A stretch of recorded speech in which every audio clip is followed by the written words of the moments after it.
in the region, the cervical region of the uterus, the womb, so to say. In particular, in this region, the transition zone, as we call it. I'll come back to this explanation in a minute.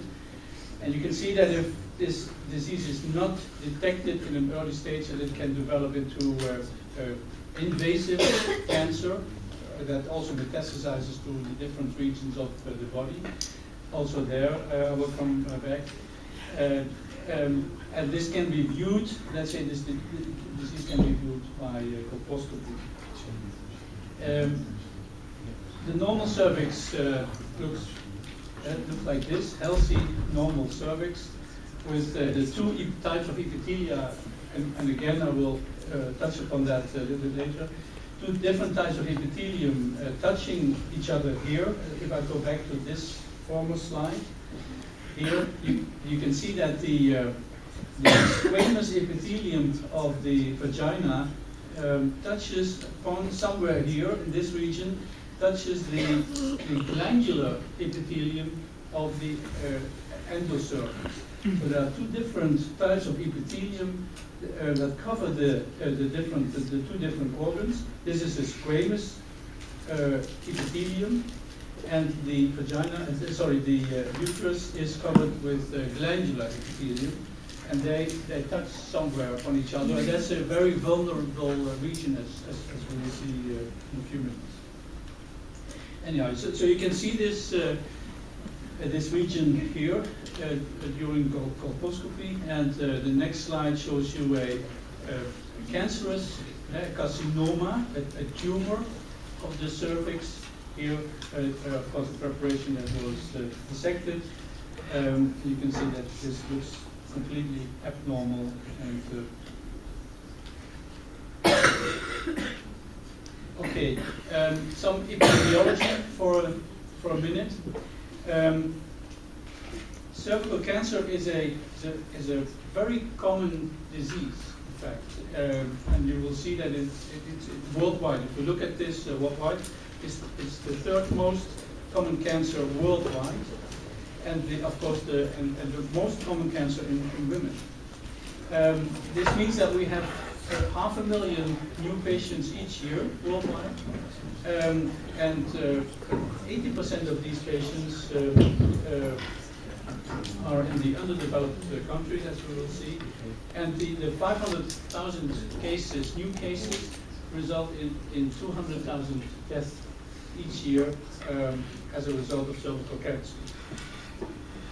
And this is a distribution pattern of how cervical cancer occurs in the different countries, in the different regions of the world. And you can see that in the underdeveloped countries, there's a very relatively high percentage. This is the rate of 44 or 45 in 100,000, which is very high, actually, new cases. And you can see that this the frequency drops when we get to the what we call the developed countries, and you probably know why this frequency has dropped, because of prevention, preventive methods that have been undertaken. And for the Netherlands, just to give you the picture, we have 700 to 750 new cases every year, and 200 to 250 women will die every year because of cervical cancer still. This incidence is, however, dropping.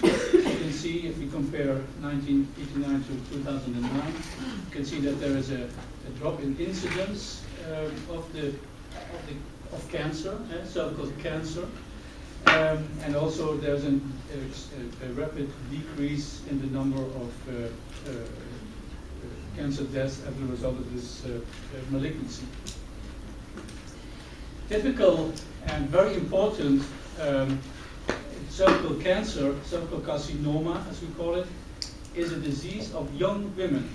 So what you see is a very typical distribution, frequency distribution, if we look at the number of cases of tumors. per 100,000 women related to age. So this is an age-related curve. You see two peaks, in fact, one peak at 40 to 44 years. And you see also that the number of cases in the age group between 30 and 34 is very high. And then there is a group of elderly women that also develop this type of cancer.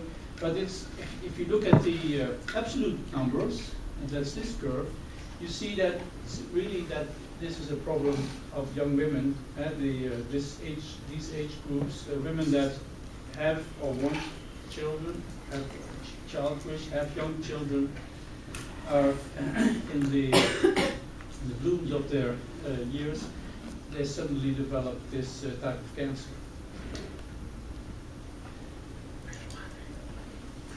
Now, so this is some epidemiology. Now, some clinical aspects of cervical cancer, if you allow me. Actually, the problem is that that there are no symptoms at early stage of cervical cancer, and certainly not when we are dealing with precancerous lesions, where we will discuss slightly later. There may be some blood loss during coitus or post-coital, and discharge, swelling discharge may occur. And at a late stage, in an advanced stage, women may suffer from weight loss and pain.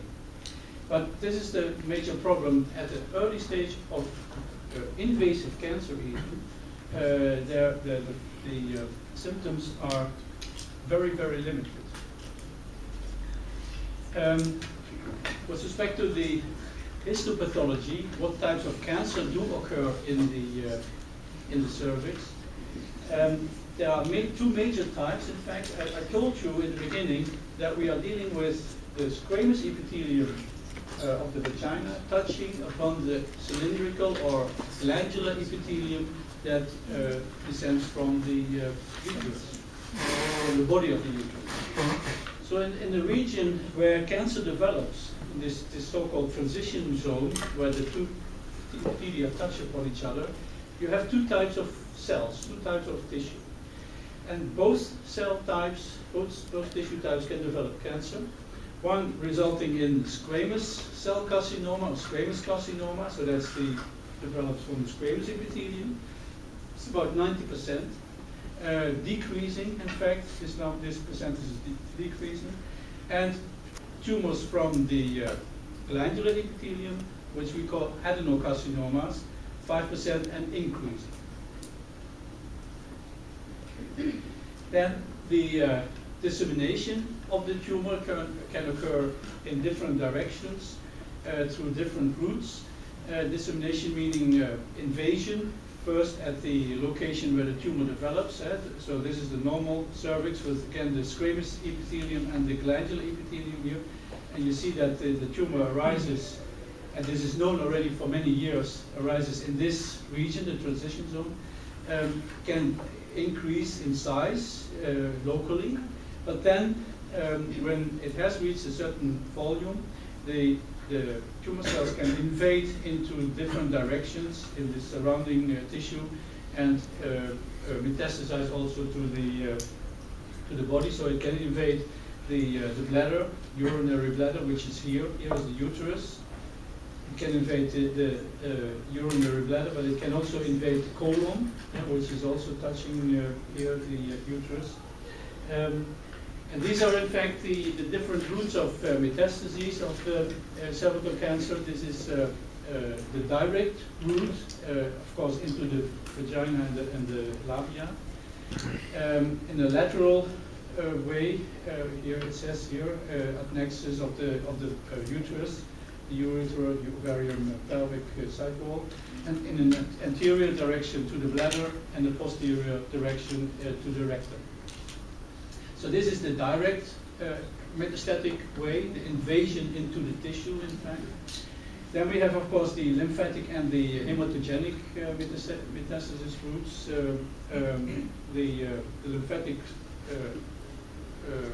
dissemination occurs into the pelvis. and the hematogenic dissemination occurs to the lungs and the liver, which are preferential tissues for metastasis of cervical cancer. Then the disease is divided into different stages, which have, again, different survival rates. And this indicates, let's say, the different stages. A FIGO stage means that it is a stage settled by the Fédération Internationale Gynecology, obstetric, so that the International Society of Gynecological Oncology, it's a French, it started in France, this organization. And they have in fact, indicated 4 stages with the respective survival rates indicated here. So if the disease is still restricted to the cervix, okay? Yeah. If the disease is still restricted to the cervix, the survival rate is approximately 80%. So it's quite high. And the 5-year survival rate, 5-year survival rate. Then when the tumor has disseminated into the parametrium or into the vagina and further, to the bladder, distant to the lungs and the liver, you see the survival rates, 5-year survival rates decline dramatically. So it's very important, and this I tell you this to illustrate to you that it is very, very important to detect this disease in an early stage, or rather prevent the disease from occurring. So one of the measures that have been taken undertaken to prevent the disease from developing, in fact, or to detect the disease in an early stage, was the population screening that is now available in most European countries. And what I will tell you, I will show you a little bit about the pathogenesis of the disease. So how does cervical cancer develop, and on what basis is population screening based. Well, one of the most important measures to detect disease of the cervix is colposcopy. That is a technique that is used by the gynecologist, using a microscope, so to say, to study the region, as I told you, the transition zone of the cervix in more detail. Another very important method that is used before the women, often used before the women go to the gynecologist, is the use of the pap smear. Do you know what pap smear means? Do you still recall someone? Do you recall what pap smear? They take this. What is pap? What is pap? Okay, yeah. So it's the Papa Nicolau smear. It's not the papilloma smear that is often mistakenly used. So Papa Nicolau takes, and you were going to takes, or was the first to take smears from, in particular, the region of the transition zone of the cervix. And it is important then, when you take these samples, that you know that you have both glandular cells and squamous cells in the preparation, because you also want to know whether or not there is not only whether there's a squamous cell carcinoma, which develops, let's say, which could develop from the squamous epithelium here in this region, but also glandular epithelium, which is present more inside the uterus. So to be sure that you have a proper sample, you have to check whether you have also glandular cells in there, so and you know that you took the sample deep enough into the cervix to make sure that you cover the whole transition. Now, the screening in the Netherlands is done every 5 years, starting from 30 or onwards. So very early, in fact. And this is because it has been noticed, and I showed you a few minutes ago, that that also already at this early stage, precancerous stages or even cancerous stages of the disease can be present in women. So every five years, yeah, up to 50 years, and I think maybe even now up to 60 years, women are requested to come to the general practitioner or to another bureau where they take smears which are then analyzed in the pathology lab. In the Netherlands, this means that 800,000 women are called for a smear every year. About 60 to 70% of the women that are called upon participate in this in the screening then. From these 800,000, let's say 600 or 500,000 smears that are then obtained, 1,250 are abnormal at the first screening, meaning that abnormal cells are detected by the cytological examination. And this means, and what is also important is that the negative predictive value is very high, meaning that if no abnormal cells are found, then the chances are that 98% that there is indeed no abnormality present in the cervix. Of these 800,000, about, or let's say 500,000 that do indeed come, about 1% of the women have to be treated by the gynecologist, so they are sent to the gynecologist, and then a colposcopy analysis is done, and samples are taken from the cervix, biopsy samples are taken from the cervix, and only then, based on these samples, a proper diagnosis is made with respect to presence of precancerous or cancerous lesions. So so what happens? We go from cytology to histology at this moment. Again, through colposcopy, if there is an indication based on cytology that an abnormality is present, through colposcopy samples are taken, and I showed you normal uterine cervix in the beginning. In fact, this is a slightly larger magnification still of a normal uterine cervix again. And here you see the arrows are pointing to this region, this transition zone, where the squamous epithelium, which is pink here, touches the glandular epithelium, which is more red. The blood vessels are more visible through this epithelium.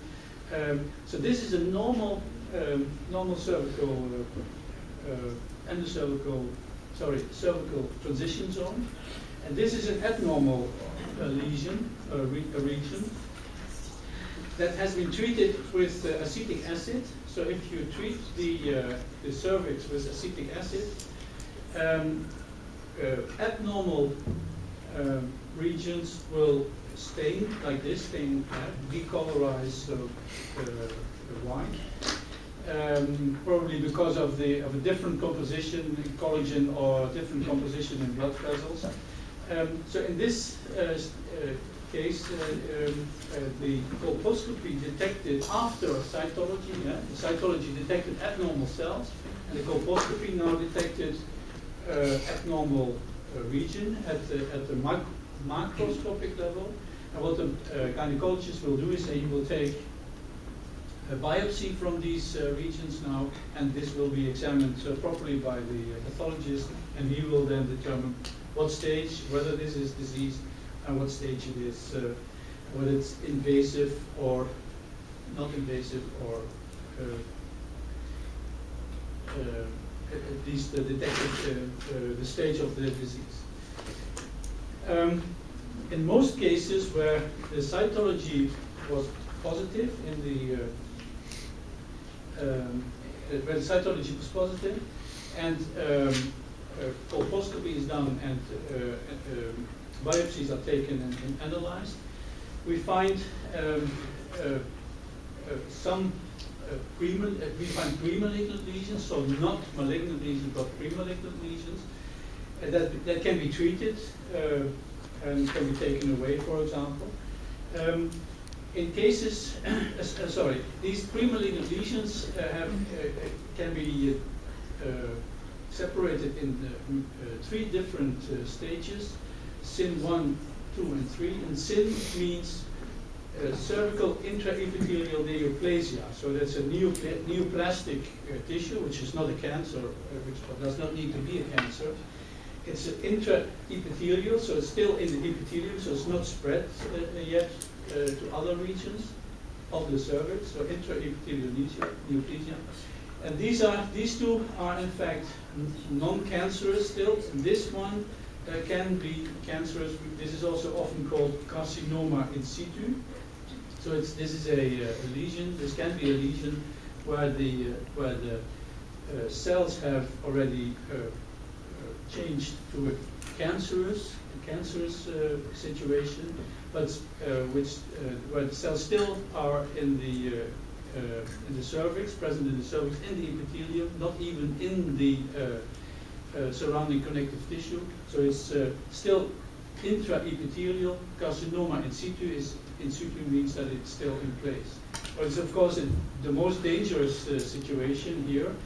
And what we see, in fact, is that with increasing severity of the pre-malignant lesion, of course, the chances that these lesions develop to a really invasive cancer increase. That's logical. So this is the less dangerous lesion, and we know now that from the CIN1 lesions, only 0.15% develop into a cancerous and invasive lesion.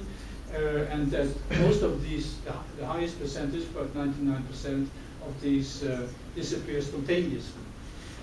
CIN2, already 5% develops into invasive cancer, and of the CIN3 lesions, 14% develop into cancerous lesions. But there can be a spontaneous regression of these lesions still, because the immune system is activated or through other through treatment, amongst others. So we know how and to what extent these different lesions develop into invasive cancer.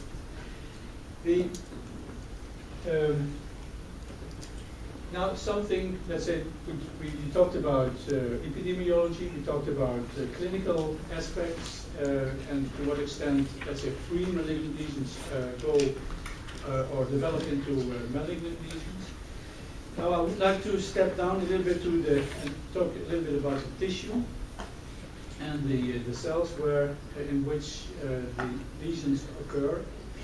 And I told you, so we go down from the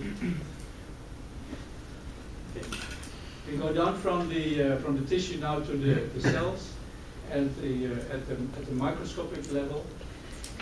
I told you that in the transition zone, and this is an image of the transition zone where the squamous epithelium here touches upon the glandular epithelium here, which is here present here. And in this region, the cancer develops. Apparently, this is the most vulnerable region of the uterine cervix. It's a region where virus, and we will come to that in a minute, and the papillomavirus can infect the epithelium. But what is important is that to get a cancer to develop a tumor, what is important to develop a tumor? One cell has to be infected for a tissue to develop a cancer. Proliferating cell? Sorry? Dividing cell? Dividing cells, yeah, there's another. Cells which are still capable to differentiate. Cells that are still capable to differentiate, yeah. Another option. Stem cells. Because you see, if if cells here in this region where these cells are differentiating into squamous cells, these cells will disappear. They will squame off, so to say, from the epithelium in the process of differentiation. So if a virus infects these cells, or let's say DNA damage occurs in these cells, which could lead to cancer, it's no problem at all, because these cells will disappear anyhow. And the same holds true for the glandular cells here, which you can see here not so nicely actually, but it's very hard to stain these tissues and to show you the proper structure. And you should actually look in electron microscopic images. Also, these cells, when they are infected, they will at a certain moment they will disappear and be replaced. The only fraction of cells that is not replaced, so to say, that does not disappear from the region are the stem cells. And in this tissue, in the cervical positions, also have two types of stem cells.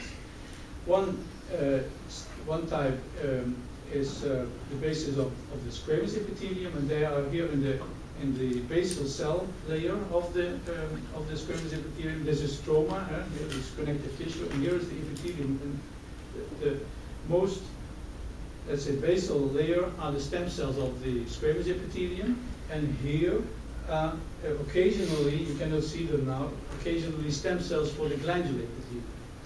Now so in this region, there are both the stem cells for the glandular epithelium, for the squamous epithelium, and this is a vulnerable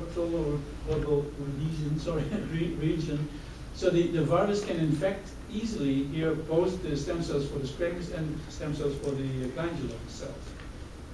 So in this region, we can both have the adenocarcinoma and the squamous cell develop, and by the infection by the virus.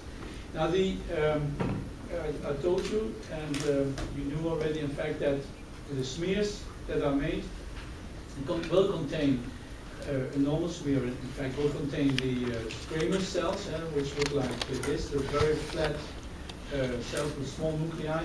But an abnormal smear will contain cells with aberrant nuclei, so different, let's say, cells with different ratios of nuclear size and cytoplasmic size, and it can be seen better here. Here, for example, well, you have all kinds of different cells, different sizes in lesions. This is a smear, a Papa-Nicolau smear from an abnormal situation, where the nucleus of the cells is, and the ratio of the volume of the nucleus to the volume of the cell differs a lot. So this is an indication to the pathologist, and also the staining pattern here is an indication to the pathologist that he's dealing with abnormal cells. Now, in case, and of course you have a lot of normal cells. Here you have the squamous cells, the flat squamous cells. There's some cells, inflammatory cells present in this preparation, but also abnormal cells with abnormal nucleus to cytoplasmic ratios, indicating an abnormal lesion. And I told you then, at that moment, the gynecologist comes in and starts taking biopsies.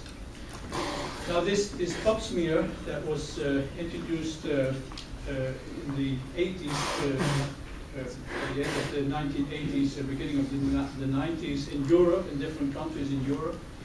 This Papa-Nicolau screening, in fact, resulted in a dramatic drop of cases of cervical cancer, as you can see here, while the coverage of the screening, as you can see, increased to about 85%. I told you in the Netherlands it's slightly lower. While the coverage of the screening increased, the occurrence of pre-neoplastic and neoplastic lesions decreased dramatically. And that is also true. That's true actually for all the different age classes. This is the situation for the UK, but the situation for the Netherlands is similar. And I told you, every 5 years in the Netherlands, the general practitioner can do the smear, the pap smear, which then is analyzed by the pathologist. Still, we have cases of cervical cancer. That is because about 30% of the women in the Netherlands, at least, do not participate. And we are now, let's say, the pathology society is now trying to convince these women to participate at least in this screening by self-sampling devices, so that they can sample tissue or smears at home. So there is a whole, let's say, there's a development going on where self-sampling devices have been made for easy access and sampling of cervical samples. And that increases the rate of participation, but not very dramatic still. So there was, maybe now it's 25% of non-participating women, which explains the fact that there's still cervical cancer. And of course, there's a certain percentage of false negative preparations, cytological preparations. So that means that Papa Nicolau smears that are examined do not contain cancerous cells, although the precancerous lesion is present in the women, and some, of course, the pathologist also misses some of the cases. So that results, in fact, in a still a relatively high percentage of cervical cancers in women, even when they participate. And that means that an additional, let's say, preventive measure has to be taken to prevent the occurrence of this disease, and that is, of course, the vaccination against HPV. Now, HPV is the virus that is related to cervical cancer, not only to cervical cancer, by the way, but also to, for example, increasing numbers of head and neck cancer. Is HPV related. So what I will do now is tell you a little bit about HPV and uterine cancer. Known or not? Have you heard about this in the first year, or in the bachelor phase? Have you been discussed? No? Go on. Yeah. Okay. Okay. You probably know that Harald Schurhausen is got the Nobel Prize in 2008 for the discovery of HPV viruses, first of all, the family of HPV viruses, but also he was the one to relate cervical cancer to HPV, to human papilloma virus. And as I said, he got the Nobel Prize for this in 2008, together with the two Frenchmen, I think, that discovered HIV, the HIV virus. Cervical cancer is caused in, let's say, almost 100% of the cases by HPV. And I told you that in the transition zone this infection occurs, and so we switch this. And again, this is a repetition of what I told you. The normal epithelium is infected. This is what you often see in reviews in very good journals, New England Journal or Lancet Oncology. You see that the squamous epithelium is shown to be damaged, and that the virus can infect then the stem cells. We have the stem cells, but you know, and we know from epidemiological studies that this is not normally the case. These are not. The virus does not enter in lesions where the squamous epithelium is damaged, but the virus enters at this transition zone where the two epithelia merge. But what is shown here properly is that stem cells are then infected, and that from these stem cells that start dividing, and apoptosis does not occur anymore, that from these stem cells, the different lesions, CIN 1, 2, and 3, and then the invasive lesion can develop with, let's say, increasing numbers of aberrant dysplastic cells occurring in the region of the cervix. Now, the HPV virus, you may know this already, consists of a protein coat, shown here. So this is the image that you get when you isolate HPV virus and look at them in the electron microscope. If you look at a lot of these images, you can make a three-dimensional reconstruction of the virus. And we know now that the virus contains a coat consisting of two proteins, two major proteins, and that inside this coat, the double-stranded circular DNA is present that contains the genes for all the proteins that are needed for its replication. So the coat consists, well, now let me first explain to you the DNA, circular DNA. So this is a representation of the circular DNA of one of the HPV types. It doesn't matter. Actually, it's most of the viruses contain a similar type of organization of the DNA. This DNA contains E genes and L genes. What is E and L? What is it referred to? Early and late, exactly. And now, why early and why late?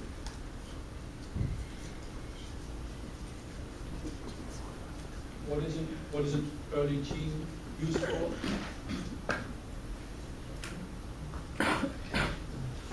What the virus has to do is to infect a cell, and it is infecting, for example, cervical cells, but also other cells, squamous epithelium of the skin, etc. The virus has to infect a cell to replicate itself. The virus cannot replicate on its own somewhere in the body, in the blood, for example. It has to infect a cell, and the cell has to go into replication phase of itself to also replicate the viral DNA. So the virus needs a replicating cells, a dividing cell, as we call it. And for this infection, and for the early phase of replication, inside the cell needs these early genes. So it's covered by a protein that can insert and can infect a cell, can attach to a cell of the cervix, for example, and can integrate into the cell. And then it's present inside the cytoplasm and goes to the nucleus. And the viral DNA, which is released from because the coat proteins are dissolved. The viral DNA is released into the cytoplasm, goes to the nucleus, and is then, in fact, goes with the replication of the cell. But the cell that is infected has to replicate, as I told you, because otherwise the virus will not be replicated. So the early genes are needed for early replication. Some of these genes code for proteins that are needed for replication. For example, helicase that opens the circular DNA. So the virus has its own helicase, in fact, because the human cell cannot, human cell helicase cannot open circular DNA, for example. But there are, and so therefore, for all these processes, these early genes are present and will be transcribed. But also here, we have two very important proteins, E6 and E7. And do you still recall what they do? What are these proteins used for? Yeah. The function of PRP and P53. Yeah, exactly. So these cells, these proteins here, they are produced in the cell then, based on the DNA that is present in the cell and that is transcribed. These two proteins are used to inhibit p53 and RB, the RB protein. And these are the major proteins that regulate the cell cycle of the cell.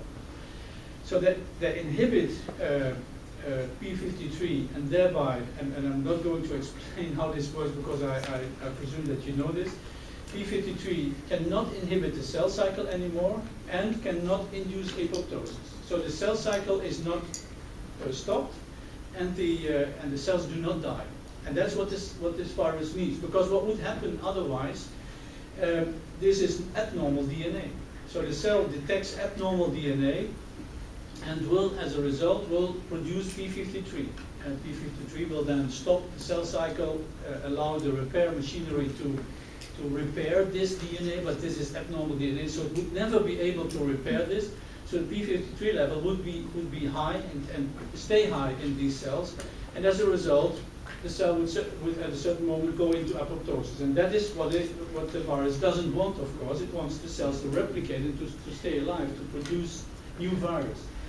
So the p53 cannot induce apoptosis anymore because it's degraded. I have this on the slide. It's degraded. The E6 protein binds to p53 and degrades p53. And on the other hand, the E7 protein binds to retinoblastoma protein, which is in fact inhibiting the cell cycle. The retinoblastoma protein binds to a transcription factor, as you may recall, which would normally, when not bound to the retinoblastoma protein, would normally initiate cell cycle, the cell cycle. So when this protein, when RB protein is in fact made inactive by the E7 protein, this transcription factor will be released and will go to the different genes and will activate different genes that are needed for replication. So not only will the cell cycle be stopped and apoptosis be abolished, but also this protein will initiate even the cell cycle. So the cell cycle will start and will not be stopped by P21 and all this that is induced by P53. So the virus has two important proteins that make the cell replicate, and then there are the late proteins here. So what do they code for? For protein, yeah, but what protein? Glycoproteins? The capsule? Yeah, the code proteins, in fact, yeah, exactly. So, and why late? That is because the code protein is needed at the late stage of replication. Of course, in the cycle, in the life cycle of a virus, because when the DNA is replicated, then and enough DNA is present in the cell, then only then the virus is reassembled into using these code proteins, the L1 and L2. So these L1 and L proteins are in here,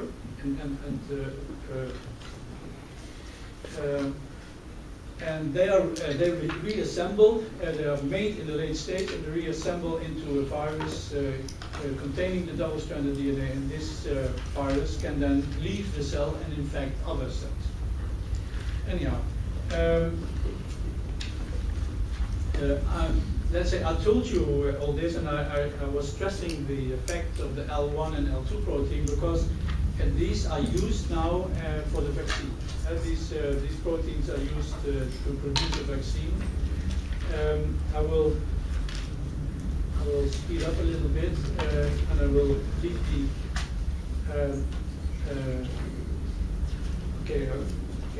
leave some slides out, but.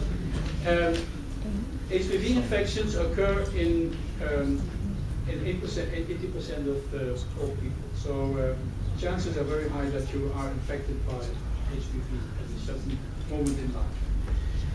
But there are 100 different, or 150 even different types of HPVs, and only a part of these are, most of these are innocent, and only a part of these are oncogenic. And they are called then high-risk HPVs. Most infections are transient, so most infections are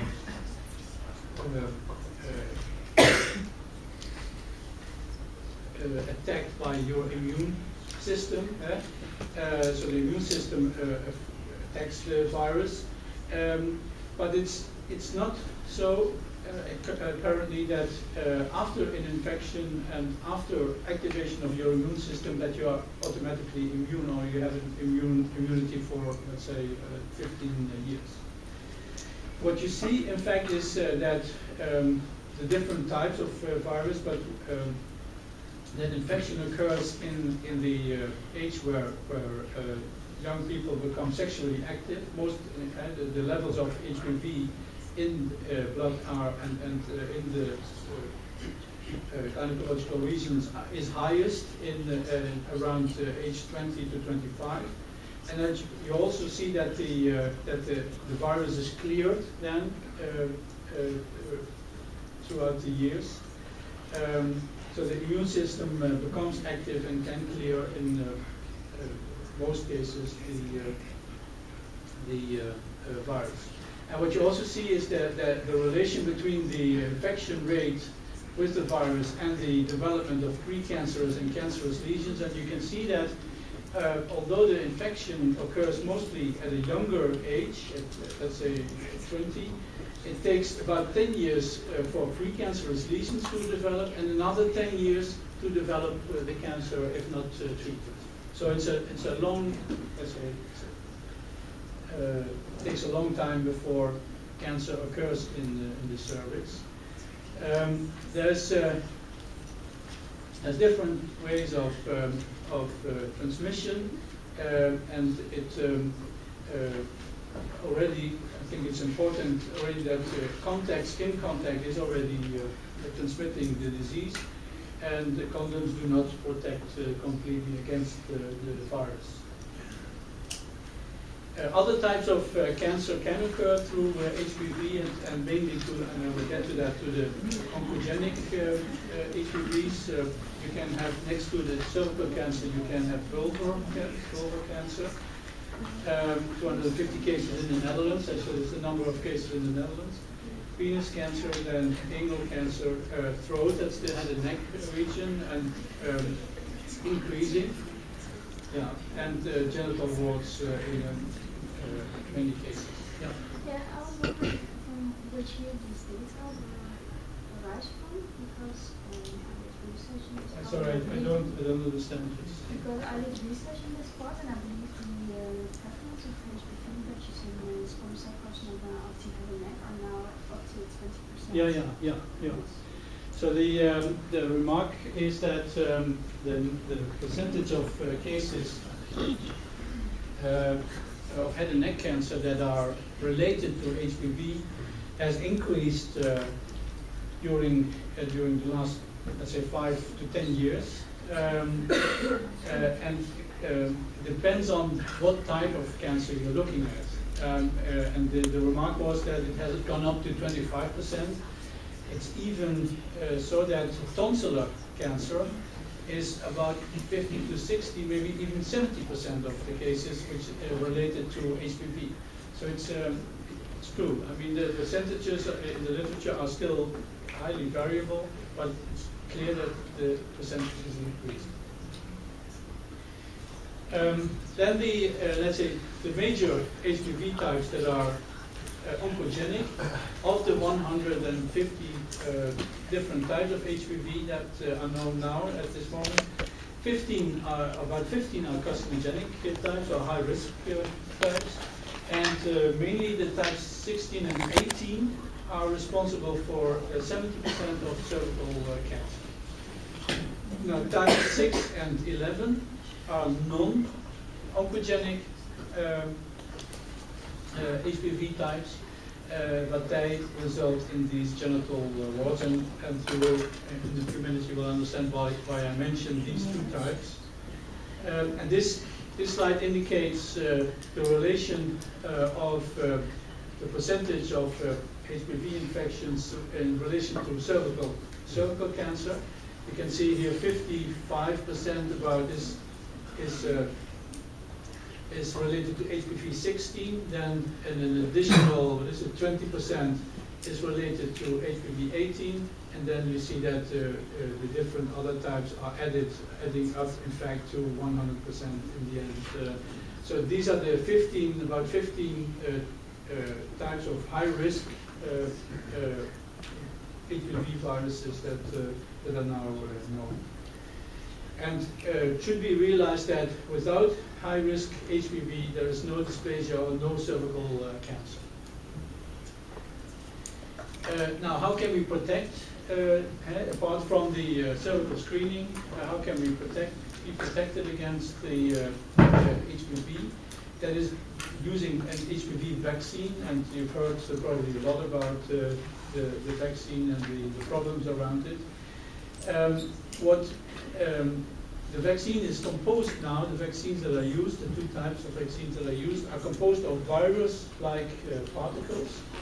These are the coat proteins, in fact, without the DNA. So these are viral particles that cannot replicate and can be used by the immune system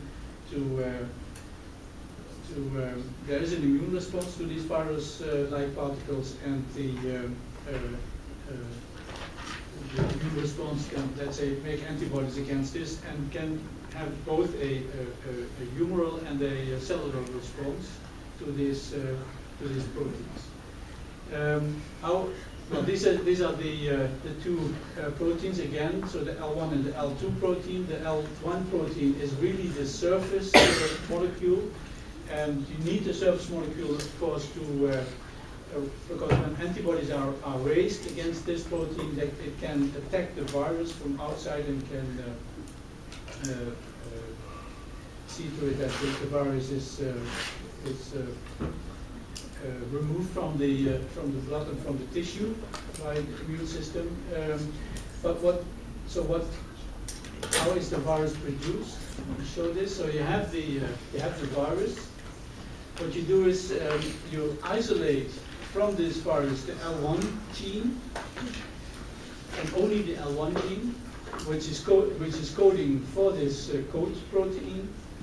The L1 gene is inserted in a cell line into the DNA using a plasmid, for example, and this in a eukaryotic cell, which is kept in culture, kept dividing, amongst others by transfecting these cells. And then from this little plasmid that contains only the viral L1 and viral L2 protein, this protein is produced, so the viral coat protein is produced. It will assemble automatically, in fact, it will assemble into a viral like particle, as is shown here, viral-like particle. And these viral-like particles are then isolated from these cells and injected into the patient, and can then raise the immunogenic response. Now, this virus has been, or this vaccine, sorry, has been used now in several trials.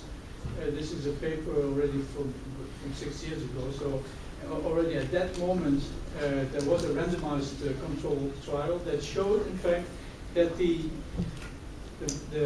vaccine against the HPV-16 protein could prevent cervical intraepithelial neoplasia. I mean, it was not possible, of course, to check whether this vaccine would prevent cancer, because that's not ethical.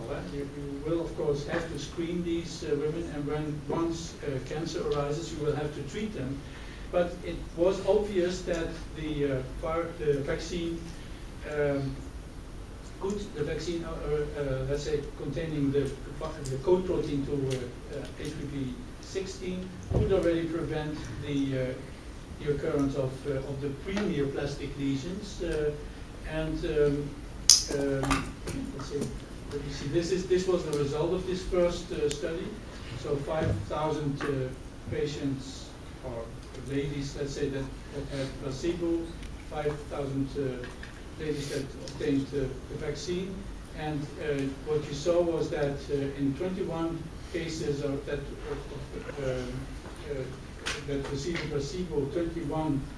So yeah, that in 21 cases of the cases that received placebo, pre-neoplastic lesion occurred, while in none of the 5,000 women that received the vaccine, in none of these women any intraepithelial lesion was observed anymore. So the company and the authors concluded that the efficacy was 100%. And this has already, in fact, remained the same throughout the last 6 years. So the studies that have been performed, not only with HPV-16 but also with combined vaccines, give similar results. So this was the first vaccination trial, in fact, multicenter, double-blind, or whatever. These patients was a selection of women, of course, but the vaccine was 100% effective, as concluded. And the follow-up studies were 6 years at that moment, so the follow-up studies now are about 12 years. There are two types of vaccines available at this moment, Gardasil and Cervarix. They have different compositions. In fact, the Gardasil is a quadrivalent vaccine that contains both the vaccine to HPV-16 and 18, but also to 6 and 11. So this vaccine prevents both cervical cancer, cervical intraepithelial neoplasia, I must say, and the warts, the genital warts. And this, the Cervarix, is a bivalent vaccine that contains only vaccine to HPV-16 and 18. It is given to girls or ladies in these age ranges. So the Gardasil is also allowed for boys in this age range, and Cervarix is only given to girls. And the vaccinations occur in at point 0, 1 or 2 months after that, and 6 months. So 3 vaccinations are given. Unfortunately, if you're not part of the national program, you have to pay them. You have to pay yourself. It costs about 365 euros. Now, the conclusion of the vaccination program so far, and the vaccination trial so far, is that it can prevent 70% of the intraepithelial neoplasias, and as a result of the cervical cancer. It can prevent 50% of abnormal smears now at this moment, but it means, and this is very important, that the cytological examination has to remain in place. First of all, because the vaccination is not 100% effective. And secondly, because there are other viruses that are not covered yet by the vaccine that can cause cervical cancer. So the cytological examination will remain in place for the next 15 to 20 years at least. And one of the worries, in fact, is that women that are vaccinated, girls that are vaccinated, are less willing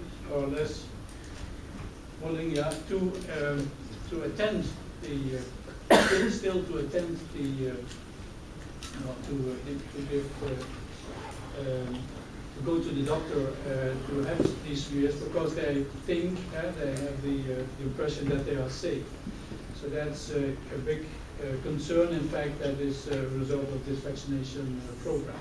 So there are controversies still, and one is whether there's a long-term effect, which is important, but also whether the whether the coverage of the screening, the cytological screening, will decrease because of the apparent feeling of safety because of vaccination. Okay, this is what I was going to tell you. Is there any questions?